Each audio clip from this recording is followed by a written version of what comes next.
leftover mashed potatoes, and then leftover cooked cabbage, some butter, and some eggs. Okay, first you have to put your mashed potatoes and cabbage into the same bowl. Okay, along with these, you'll put 1/4 of a tablespoon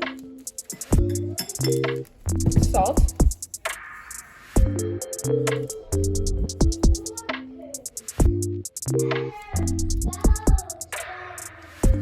and then 1/4 of a tablespoon pepper.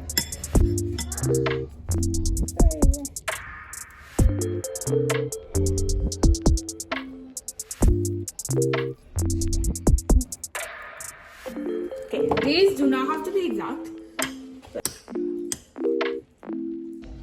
After you have your mixture, you go to your pan and then give it half of this,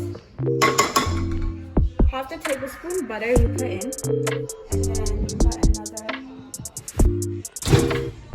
you put a quarter.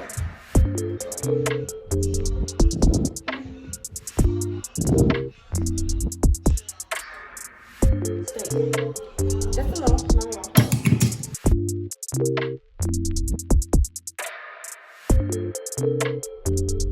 Then you start it.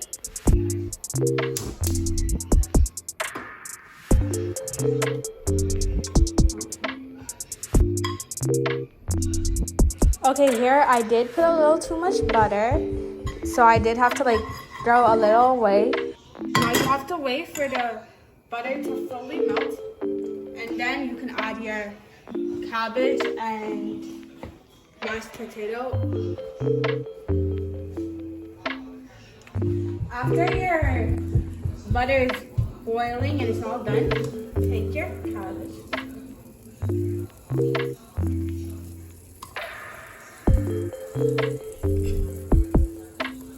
We're making this into a form of a patty because that's what they mainly eat in the form of a patty. While that's happening in the video, I can explain the history of bubble and squeak. Bubble and squeak originated in Great Britain during the 18th century, which was the time of the Industrial Revolution. Traditionally, it's made of mashed potatoes mixed with cooked cabbage and other vegetables. Then you put it in a pan until it crisps. But over time, many variations have emerged, adding ingredients like meat or additional vegetables. Bubble and squeak was an important dish for the British during the Industrial Revolution for a plethora of reasons. We can start by talking about how convenient it was for workers to prepare. It was quick and easy to make, fitting into the busy lives of factory workers. It also reduced waste, allowing families to use up leftover food, which was important when resources were scarce. Even if it was made of leftovers, though, it was packed very tight with nutrients because it had vegetables, it had potatoes, all of which were really important for factory workers. But not least, it was an affordable meal. It was a cheap meal to make due to the nature of its ingredients, but it was still filling for the working class families. Bubble and squeak remains a popular British comfort food to this day. After the patty is finished, you take it out and place it on a plate. Then you take out your egg.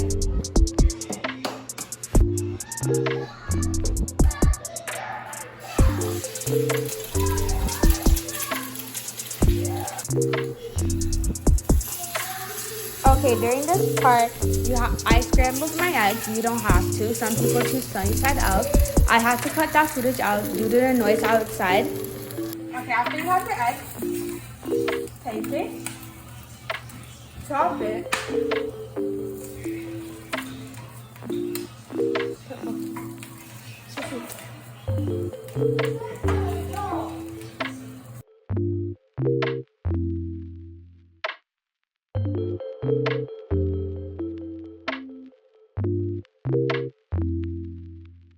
in a minute, I'm going to season it with some pepper. You don't have to. Some people chose to season it. Some people didn't. It's all up to you. Season the top with some pepper. And that's it. Your bubble and squeak recipe.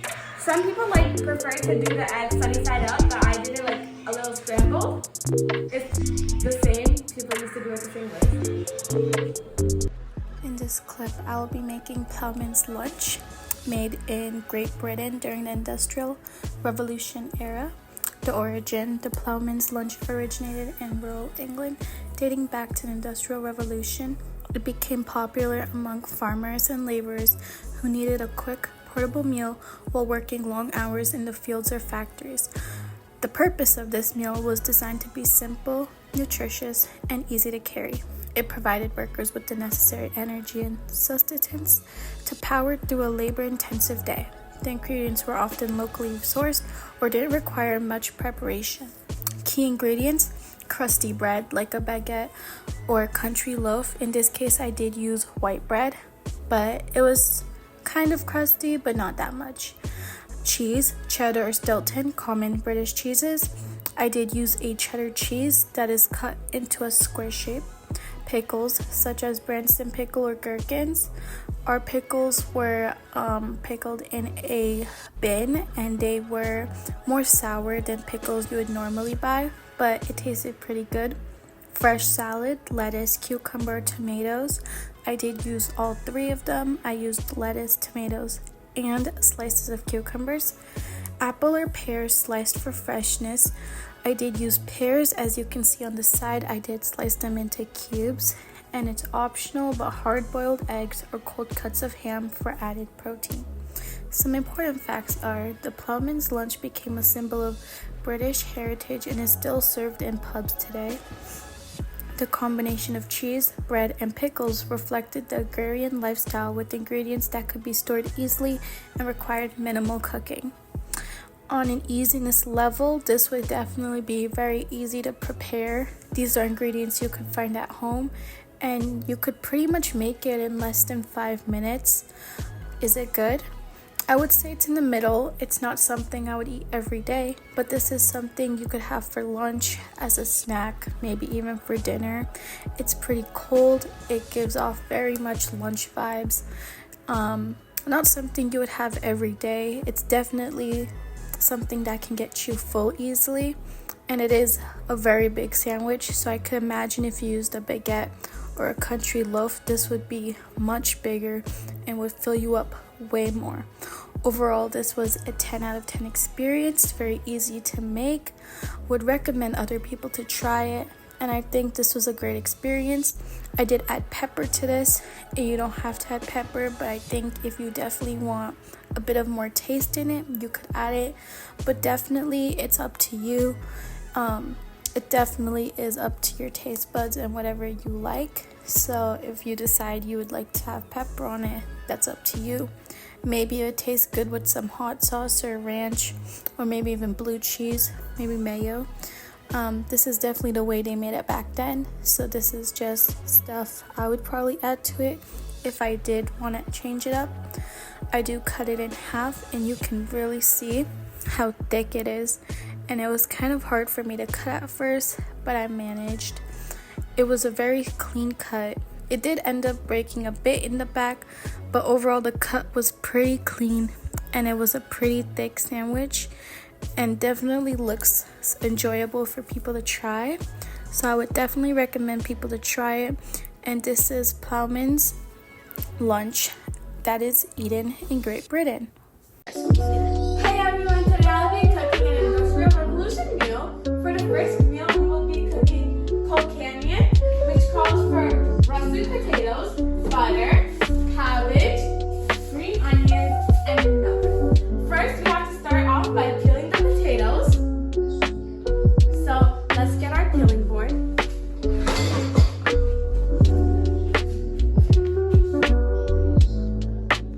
Okay, so you start by peeling your potatoes, like I said. Cocaine is a traditional Irish dish that garnered a lot of popularity during the Industrial Revolution for many things. After you've finished peeling the potatoes, you have to cut them into little inch. Whatever you had is okay. It doesn't have to be exact. I will continue cutting as I explain to you the history of cocaine. Cocaine is a traditional Irish dish which garnered popularity during the Industrial Revolution for many reasons. First of all, it was very affordable as its main dish was potatoes, which I'm cutting right now. And they were cheap and easy to come by. Second off, it provided the essential nutrients that workers needed to keep working for long hours of the day.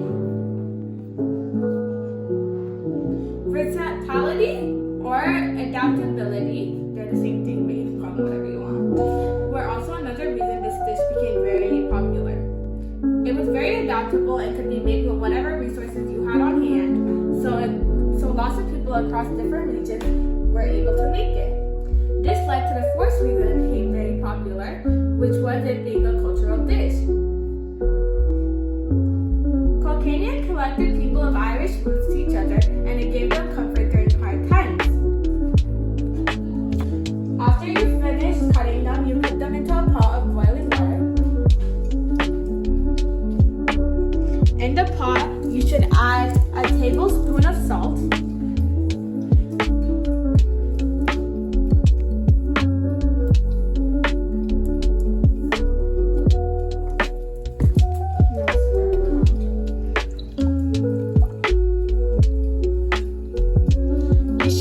potatoes in until they're fork tender, which usually takes about 15 to 20 minutes. Okay, while the potatoes are put to boil, we can cut up our cabbage and our green onions.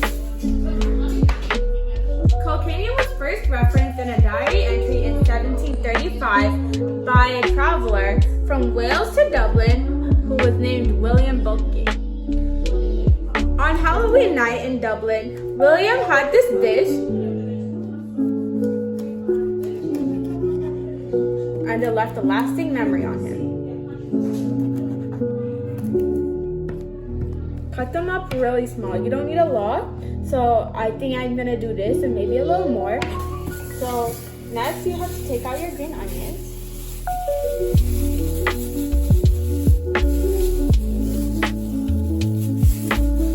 And chop the ends off really nice, really fine. The recipe only calls for 3, so that's what I'm gonna do. And then you can like dispose of the ends. You won't be needing the ends, so I'm just gonna put these in a separate pile over here.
Have your milk,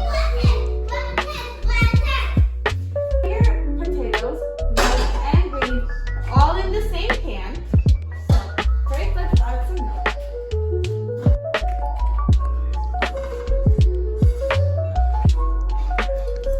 It doesn't ask for a lot, just enough to mash your potatoes without it being dry.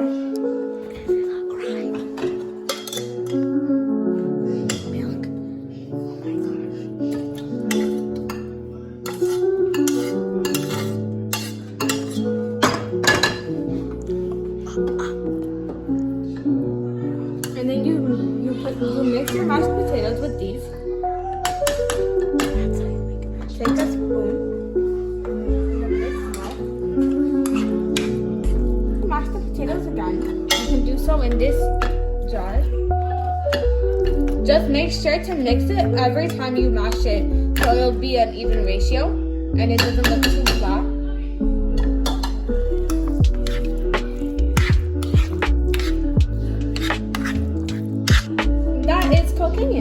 Now take a bowl.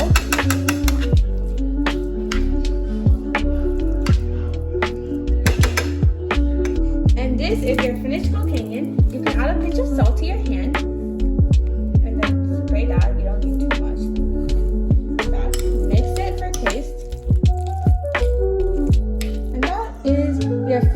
traditional Irish meal.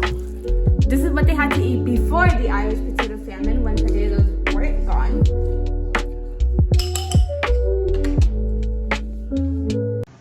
I'm back. The meal I'm prepping over here will be called the bacon and pea soup from Scotland. A hearty Scottish soup with smoky bacon and sweet peas simmered in stock, resulting in a savory, slightly sweet, and satisfying flavor.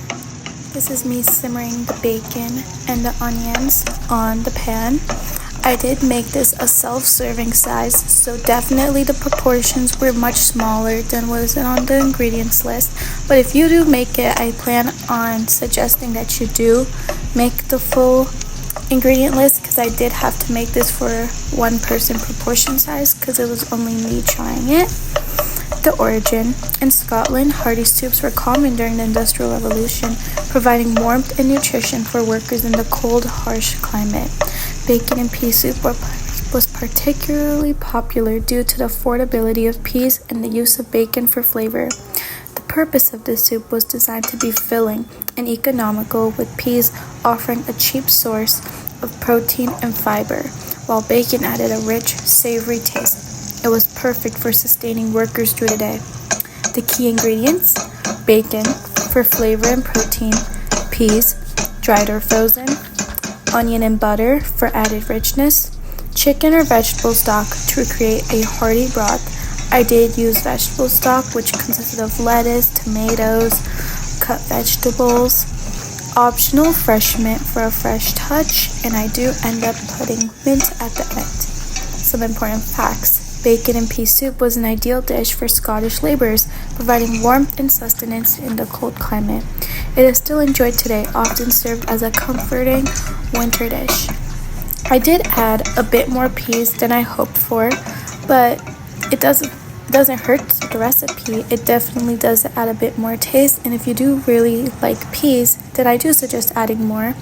I did add a bit more pepper than I hoped to. It did spill a bit, so it definitely was a bit more flavorful than I thought it would, and it definitely did make the soup a bit darker than it should have, but overall it wasn't even that bad. It was definitely something that was new to me. I've never tried bacon soup. I did add a bit of garlic and olive oil. It's not called for in the recipe, but I do think if you add it, it will add a bit of more taste if you do like stuff like that. Overall, this was pretty good, and I would suggest for people who are not used to soups like this to try it. Definitely a great experience, and I'd recommend it for people to try. Next is the tamago sando, which originates from Japan. It's a popular Japanese egg sandwich with creamy mashed hard-boiled eggs and mayonnaise between soft bread, offering a slightly sweet and savory taste. This called for 4 hard-boiled eggs. I ended up using 2 because I did make 1 serving size, 2 tablespoons of mayonnaise, 1 tablespoon of mustard, which is optional. I didn't have mustard to work with, salt and pepper to taste, and 4 slices of soft white bread. I ended up doing 2. I would suggest if you use 2 hard-boiled eggs, use 2 slices of soft white bread, and if you do make a serving size for 2, then 4 hard-boiled eggs and 4 slices of white bread. I mashed hard-boiled eggs with mayonnaise, mustard, salt, and pepper. I obviously didn't use the mustard. You do boil the eggs first, of course. You spread the egg mixture evenly between slices of bread and then cut into halves or quarters and serve. This did originate a bit after the Industrial Revolution era, but it became popular in Japan during the 20th century, evolving from Western influences on Japanese cuisine. It is a convenient, affordable snack, even found in convenience stores today. Maybe you know it as egg salad. I do think this is important, as we do know that Japanese people did open their borders during the Industrial Revolution, and that's when more cultures became known to each other. And that opening of the border does help us know that when they opened up the border and more cultures were, brought in, that the egg sandwich was definitely something that evolved from Western influences. The purpose of this sandwich provides a quick, protein-packed meal for people on the go. It became especially popular for light, creamy texture, making it easy to eat during busy work hours as a portable lunch. The tamago sando represents Japan's fusion of Western and local culinary traditions. It remains a beloved snack and lunch option, offering a convenient, nutritious meal. This is definitely something that you can make easily. This is definitely something that you can make at home very easily if you're allowed to boil hot water on a stove and you're allowed to, crack eggs or however you like your eggs. This is definitely something many people can enjoy. You can make for family members, make for brunches. Definitely something that would be really nice to have and eat. It's definitely not the best smelling. I would say that on a scale of 1 to 10, it definitely did smell on a scale of 7. But overall, it did taste really good. If you're into butter, I suggest spreading butter on the bread first before eating it, but the recipe did not call for that. So definitely, if you did want to change up the recipe, adding butter onto the bread would definitely be something I'd recommend. I'd also plan, for me personally, to cut off the crust. I'm definitely someone who doesn't like to eat the crust on my sandwiches, so that's obviously up to the person who's eating it. This was very easy on a scale of easy to hard. It was pretty easy to make. I would definitely make this again. If you do like eggs, this is something that you should try. The salt and pepper do make it a bit more flavorful, but if you're into more plainness or something that doesn't affect your taste buds too badly, I would suggest maybe just salt, or you should replace salt and pepper completely with just butter, and that would definitely make the taste a bit less extreme if you guys do have if you are sensitive to taste or you don't like too flavorful things. But this is definitely something that is very delicious if you do crave it, but something I would not suggest eating too much, because definitely having too much eggs is not that good, and after eating something too much, it can definitely make you stop wanting to crave that meal. I do end up making a clean cut through the sandwich, which is very nice. Also, it did cut a bit hard, so it wasn't the cleanest cut, but definitely shows how much you can fill. And this is definitely something you can take for lunch, have for brunch, make for people, have at parties. Definitely something delicious, or something just to have by yourself when you're craving it. Definitely something I'd recommend, and definitely something that must have been very delicious during the Industrial Revolution and afterwards. So definitely try this at home, and it was very much good after eating it. Hey guys, this recipe was supposed to be for simple English breakfast tea. I couldn't film it due to storage issues, but I'll just tell you the recipe and everything that you need to make it. For ingredients, first you need Twinings English breakfast tea bags. Second, you'll need boiling water. Third, 1 teaspoon low-fat milk.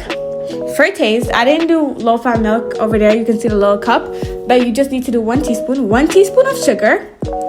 Okay, for the recipe, first, you have to boil your water. Boil it, don't just heat it. Then you have to add the boiling water into a cup with the tea bag, not the other way around. Putting the water into a cup and then adding the bag is just disaster. Don't do that. The tea will only properly brew if the water is at the boiling point when it makes contact, so you have to boil it. Second, make sure the cup or pot is nice and hot before you start. You don't want to just rush it. If necessary, rinse out the near boiling water. Third, leave the bag in the water for at least 2 minutes. If you want your tea stronger, you can put it in longer. And resist the temptation to drink, please. Then you can just add the milk and sugar and it's all ready. Simple English breakfast tea was an important resource during the Industrial Revolution for a few key reasons.